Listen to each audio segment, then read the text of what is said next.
करते हुए योग आसन प्राणायाम आदि करते हैं तब इसका पूरा लाभ होता है। तो मैं आपको आपकी जिंदगी के लिए छोटे छोटे कुछ 4 नियम बताना चाहता हूं और ये 4 नियम का पालन आप सब करिए। मैं आपको विनम्रता पूर्वक लेकिन विश्वास से कहता हूं कि ये 4 नियम का जो भी पालन करेगा जिंदगी में बीमारी और रोग उसको कभी आएंगे नहीं। परम पूजनीय स्वामी रामदेव जी खुद 40-45 साल से इन 4 नियमों का पालन करते हैं। आप भी अगर ये पालन करेंगे तो बहुत अच्छा होगा। मैं भी करता हूं मेरे जीवन में। मैं पिछले 15 वर्षों से योग प्राणायाम करता हूं, उसके साथ कुछ नियम मैंने बनाए हैं, वो नियम का पालन करता हूं और वही नियम आपको बताना चाहता हूं। स्वामी जी पालन करते हैं, मैं करता हूं, हमारे लाखों योग शिक्षक करते हैं और इन नियमों का पालन करने से हमको इतना लाभ हुआ है कि कभी बीमारी आती नहीं। 15 साल से मैंने हर बार मेरा बीपी चेक किया, नॉर्मल है, शुगर नॉर्मल है, ट्राइग्लिसराइड्स नॉर्मल है, कोलेस्ट्रॉल नॉर्मल है। पिछले 15 साल में कभी सर्दी जुकाम भी नहीं हुआ, गला भी नहीं बैठा, कभी हॉस्पिटल नहीं देखा, कभी डॉक्टर के पास नहीं गए, क्योंकि जरूरत नहीं पड़ी। और वो जरूरत नहीं पड़ी क्योंकि हम निरोगी हैं, स्वस्थ हैं। ये निरोगी और स्वस्थ होने के लिए आयुर्वेद की एक छोटी सी जानकारी आपसे मैं शेयर करना चाहता हूं। आयुर्वेद में ये कहा गया है कि किसी भी व्यक्ति को निरोगी होना है, रोग मुक्त होना है, तो अपने जीवन में 3 बातों का ध्यान रखे। अपना वात, पित्त और कफ तीनों का संतुलन रखे। वो 3 तरह के दोष हैं हमारे शरीर में, वात, पित्त, कफ। आपने सुना होगा ये त्रिदोष आधारित शरीर है। जब वात बहुत बिगड़ जाता है तो 80 से ज्यादा रोग आते हैं। जब पित्त बहुत बिगड़ जाता है तो लगभग 46 से 50 रोग आते हैं और जब कफ बिगड़ जाता है तो 28 रोग आते हैं और वात, पित्त, कफ तीनों बिगड़ जाएं तो 148 रोग आते हैं। सर्दी, खांसी, जुकाम से लेकर और कैंसर तक जो आखिरी रोग माना जाता है, ये सब वात, पित्त, कफ के बिगड़ने का खेल है। तो इस देश के आयुर्वेद चिकित्सा के सबसे महान लोगों में से कुछ नाम आप जानते हैं, जैसे चरक ऋषि, जैसे सुश्रुत ऋषि। ऐसे एक ऋषि हुए बाघभट्ट। बाघभट्ट ऋषि ने एक पुस्तक लिखी है, उसका नाम है अष्टांग हृदयम, और एक पुस्तक लिखी है उसका नाम है अष्टांग संग्रहम। इन दोनों पुस्तकों में उन्होंने 7000 नियम बताए हैं। उनमें से 4 बताता हूं, अच्छे लगे तो आज से ही पालन करो और दूसरों को भी बताओ ताकि कोई भी इन नियमों का पालन करे तो बीमार ही ना पड़े। ये चारों नियम हैं वात, पित्त और कफ को संतुलित रखने के लिए। अब वात, पित्त, कफ तीनों एक साथ आपके संतुलित रहें तो उसके लिए पहला नियम है खाना खाने के तुरंत बाद पानी नहीं पीना। ये पहला नियम है। आप बोलेंगे ये तो बड़ी मुश्किल बात है, खाना खाते ही पानी पीते हैं हम तो सबके सब, और बिना पानी पिए खाना ही नहीं खाते। कई लोग तो खाने से ज्यादा पानी पीते हैं, खाना कम खाते हैं, पानी ज्यादा पीते हैं। ये खाना खाने के बाद पानी कभी भी नहीं पीना, क्योंकि महर्षि बाघभट्ट कहते हैं भोजनांते विषम वारी, माने भोजन के अंत में पानी पियो तो जहर के पीने के जैसा है। इसलिए वो कहते हैं कभी भी खाने के तुरंत बाद पानी मत पियो। अब आप मुझे पूछोगे क्यों नहीं पिए, कारण बता दो। कारण मैं बताना चाहता हूं सरल भाषा में। हम जब खाना खाते हैं ना तो पेट में सारा खाना इकट्ठा होता है। पेट में एक स्थान होता है, उसको हम कहते हैं जठर। संस्कृत में, हिंदी में जठर कहते हैं, अंग्रेजी में उसको एपिगैस्ट्रियम कहते हैं, हिंदी में कुछ लोग उसको आमाशय भी कहते हैं। ये जठर छोटा सा स्थान है। आपके पेट में नाभि है ना, उसके लेफ्ट साइड में बाईं तरफ छोटा सा स्थान है। सारा खाना आपका इसी स्थान पर आता है। जो भी आप खाते हो, रोटी, चावल, दाल, सब्जी, दूध, दही, कुछ भी खाओ, सब कुछ जठर में आता है। अब जठर में जैसे ही खाना इकट्ठा होता है तो उसमें आग जलती और उस आग को कहते हैं जठर अग्नि, मिला के बोल देते हैं जठराग्नि। आप जैसे ही खाना खाते हो पेट में जठर में अग्नि जलती है, वो अग्नि खाने को पचाती है और अग्नि खाने को ऐसे ही पचाती है जैसे रसोई घर की अग्नि खाने को पकाती है। आपके रसोई घर में आप अग्नि जलाओ, उसके ऊपर दूध रख दो, दूध में थोड़ा चावल डाल दो, अग्नि जब तक जलती रहेगी खीर तब तक बनती रहेगी। आप घर में अग्नि जलाओ, उसके ऊपर पानी रख दो, उसमें दाल डाल दो, दाल की पकने की क्रिया तब तक चलेगी जब तक अग्नि जलेगी। ऐसे ही पेट में होता है, जैसे ही आपने खाना खाया पेट में अग्नि जलती है, और जब तक अग्नि जलती है तो खाने के पचने की क्रिया चलती है। जैसे रसोई घर में खाना पकाते हैं वैसे ही पेट में भी खाना पकता है, इसी को हम पचने की क्रिया कहते हैं, अंग्रेजी में उसको डाइजेशन कह देते हैं। तो आपने खाना खाया, पेट में अग्नि जल गई, अब वो खाने को हजम करेगी, पचाएगी। अब मुझे एक प्रश्न का उत्तर दो आप, कि जैसे ही आपने खाना खाया पेट में अग्नि जल गई और वो खाने को पचा रही है, तुरंत आपने गट गट गट गट पानी पी लिया और खूब ठंडा पानी पी लिया, बर्फ मिलाया हुआ पानी पी लिया, फ्रिज का पानी पी लिया। क्या होने वाला है? अग्नि जलेगी कि बुझेगी? अग्नि के ऊपर पानी डालो तो अग्नि और पानी की दोस्ती नहीं है, दुश्मनी है। पानी अग्नि को बुझा देता है।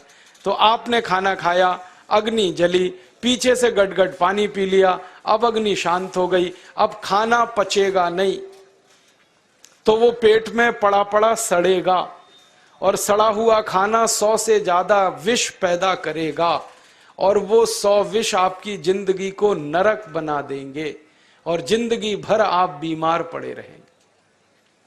आपको मालूम है, कई लोग कहते हैं मुझे पेट में बहुत गैस बनती है। ये गैस उन्हीं को बनती है जिनका खाना हजम नहीं होता। कोई लोग कहते हैं कि मुझे पेट में जलन होती है, ये जलन उन्हीं को होती है जिनका खाना पचता नहीं। कोई कहते हैं कि मेरे पेट में एकदम गुम हो जाता है, फूल जाता है, ये सब वो लक्षण हैं जब खाना पचता नहीं। तो खाना पचेगा नहीं तो सड़ेगा, सड़ेगा तो विष पैदा करेगा, और वो विष आपको बीमार करेंगे। इसलिए महर्षि भागवत ने कहा, खाना खाते ही पानी मत पियो। समझ में आया? फिर आप बोलोगे कितनी देर तक नहीं पिए? कम से कम 1 घंटे तक।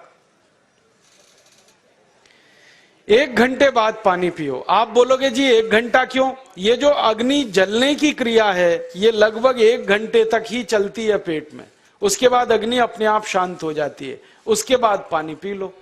तो खाना अगर 10 बजे खाया तो 11 बजे पानी पियो, 11 बजे खाया तो 12 बजे पियो, 12 बजे खाया तो 1 बजे पियो, 1 घंटे बाद पानी पियो। अब आपके मन में यह सवाल आ सकता है कि खाना खाने के पहले पी लें क्या? हाँ पी लो, 40 मिनट पहले पेट भर के पानी पी लो। 10 बजे खाना खाना है, 9:20 पे खूब पानी पी लो, जितना पी सकते हो। 11 बजे खाना खाना है, 10:20 पे पी लो, खूब पानी पी लो, 40 मिनट पहले। आप और एक सवाल पूछ सकते हो कि अच्छा ठीक है, खाने के बाद पानी तो नहीं पिएंगे, कुछ और पी सकते हैं क्या पानी को छोड़कर?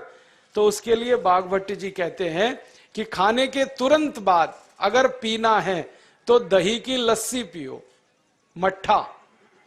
खाने के बाद अगर तुरंत पीना है तो फलों का रस पियो, गन्ने का रस पी लो, संतरे का रस पी लो, मौसमी का रस पी लो, अनार का रस पी लो। अब आप कहोगे ये सब महंगी महंगी चीजें बता रहे हैं, गन्ने का रस, संतरे का रस, अनार का रस, पैसे तो है नहीं। तो सबसे सस्ता रस है नींबू का ही रस पी लो, शिकंजी बना के पी लो, वो तो सबसे सस्ता है। तो खाना खाने के बाद या तो दही की लस्सी पियो या रस पियो। और एक तीसरी चीज है, दूध पी सकते।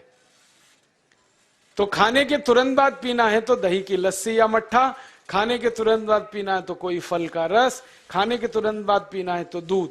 पानी 1 घंटे बाद पियो।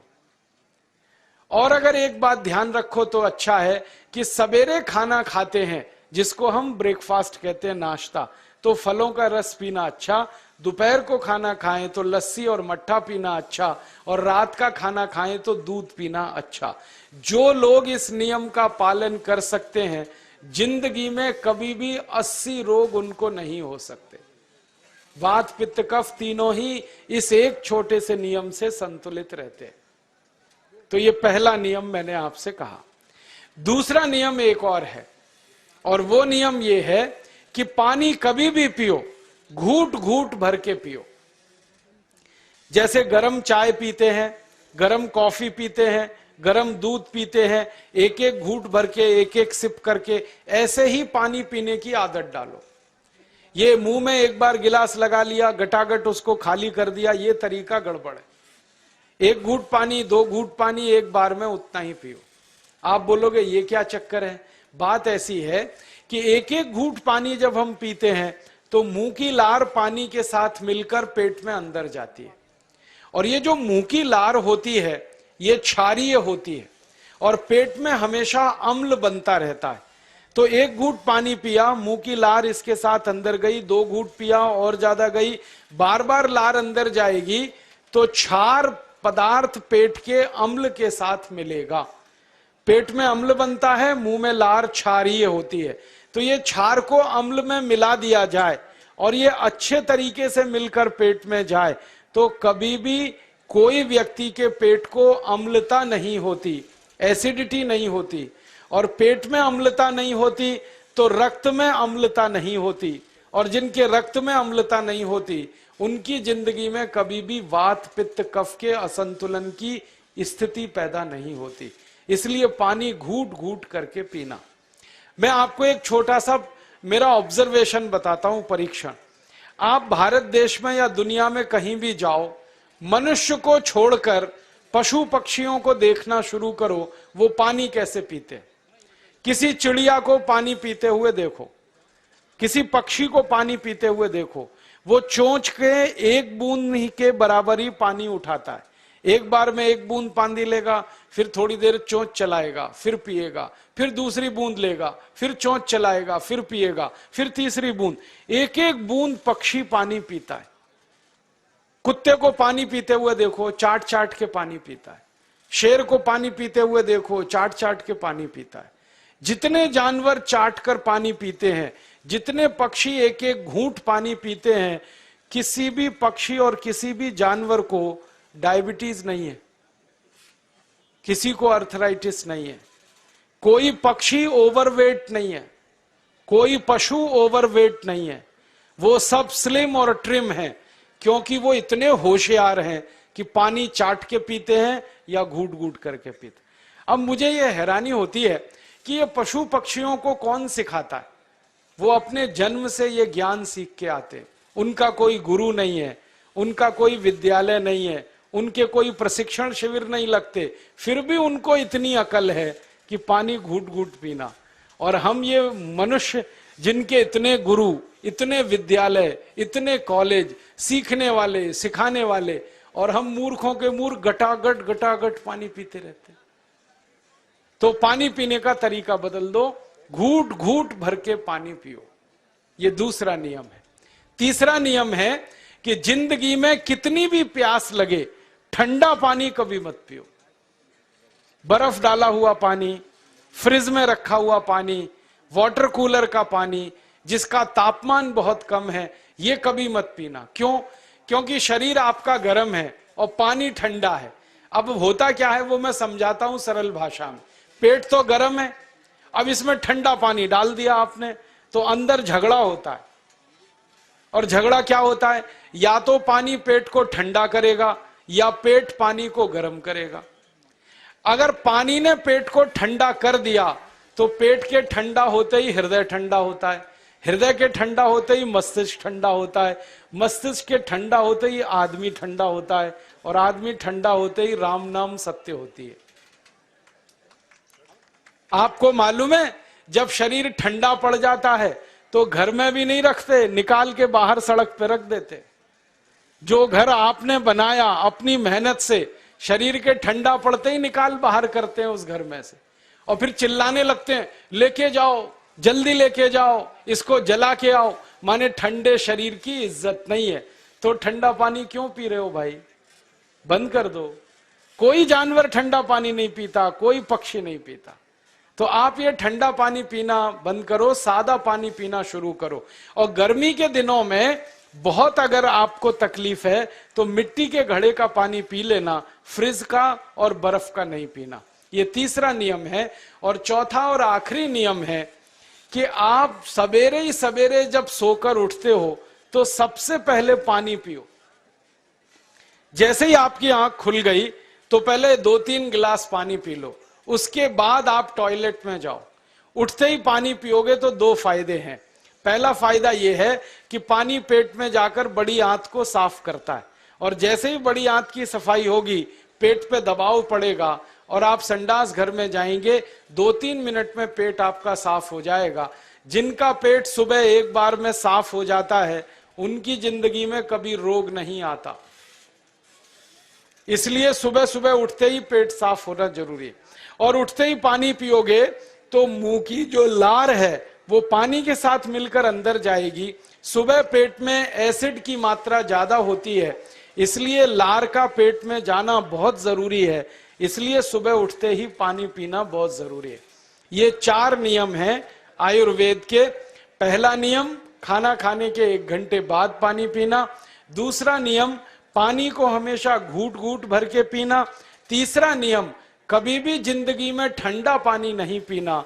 और चौथा और आखिरी नियम, सवेरे उठते ही सबसे पहले पानी पीना। 4 नियमों का पालन जो भी अपने जीवन में कर सकता है वो वात पित्त कफ तीनों को संतुलित रख सकता है। और जिसका वात पित्त कफ संतुलित है उसके जीवन में बीमारी नहीं आती है।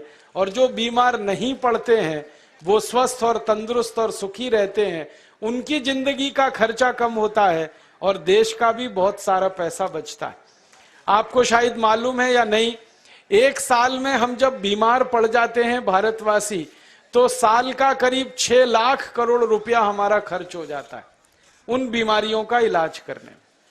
इसलिए इतना पैसा फालतू में हम खर्च करें हर साल 6 लाख करोड़, ये बहुत बड़ी रकम है। इससे बेहतर यह है कि हम बीमार ही नहीं पड़ें और स्वस्थ रहें, सुखी रहें।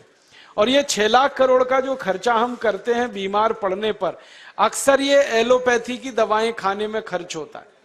और जो एलोपैथी की दवाएं हम खा रहे हैं जैसे paracetamol, Baralgan, butazone, oxyphenbutazone, aspirin, Disprin, Novalgin, ये सब ऐसी खराब दवाएं हैं जो दुनिया के देशों में 20 साल पहले बंद हो चुकी हैं, भारत में धड़ल्ले से बिक रही हैं और हमको बीमारियों से ज्यादा गंभीर बीमारियों में फंसा रही। ज्यादातर दवाएं जो आप खाते हो वो किडनी खराब कर देती हैं, लीवर खराब कर देती हैं, आंतों में घाव कर देती हैं, विकलांगता आ जाती है, पैरालिसिस हो जाता है, ब्रेन हेमरेज हो जाता है, हार्ट अटैक आ जाता है। दुनिया में लगभग इस समय 84,000 दवाएं बिकती हैं और आपको सुनकर हैरानी होगी उनमें से मात्र 117 दवाएं हैं जो काम की हैं, बाकी सब बेकार की दवाएं हैं। उन बेकार की दवाओं को खाकर हम 6 लाख करोड़ खर्च करते हैं। ये बहुत दुख और अफसोस की बात है।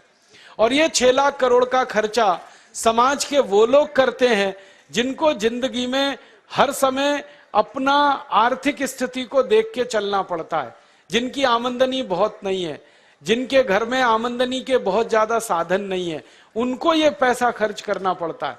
तो कई बार क्या होता है, किसी का घर बिक जाता है, किसी का खेत बिक जाता है, किसी के घर के गहने गिरवी रख जाते हैं, किसी को कर्ज लेना पड़ जाता है, किसी को कर्ज लेकर दोबारा कर्ज लेना पड़ जाता है।